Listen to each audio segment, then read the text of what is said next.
Bargain hunters love shopping for seconds and regularly visit factory outlet malls. After all, they usually have high quality clothes at reduced prices because of some minor flaw, maybe even just because the frontline stores were overstocked.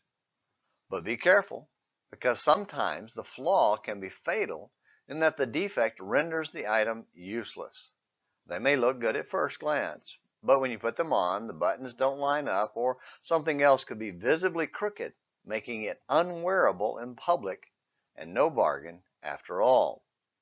While bargain hunting and seconds are just fine in everyday things, we need to be very careful not to approach God with that same attitude. God doesn't settle for second best. As world creator, life and land giver, God has asked us to give him our firsts. When Israel entered the land, settled down, and began their harvest, they were to bring their first to God. Then it shall be when you enter the land which the Lord your God gives you as an inheritance, and you possess it and live in it, that you shall take some of the first of all the produce of the ground which you bring in from your land that the Lord your God gives you, and you shall put it in a basket, and go to the place where the Lord your God chooses to establish his name. Deuteronomy chapter 26, verses 1 and 2. After all, God had rescued them from slavery, brought them through the wilderness, defeated their enemies, and given them the land. So it wasn't asking too much to request their firsts. The same principle applies today for New Testament Christians.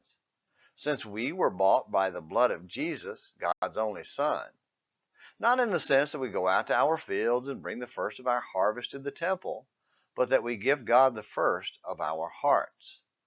At the end of his discussion of the futility of relying on wealth and worrying about its accumulation, a principle especially meaningful today in the middle of this coronavirus crisis, Jesus told us to seek first his kingdom, Matthew 6:33. That means we have to die to self and submit to him as king. After all, he left heaven, became a man, and died on the cross to rescue us from slavery to sin, Hebrews 2, verse 9. When we understand that, we'll gladly give our whole selves to God, 2 Corinthians 8 and verse 5. And you'll gladly return tomorrow for a new Morning Minutes in the Bible. Until then, this is James McClenny hoping you have a great day.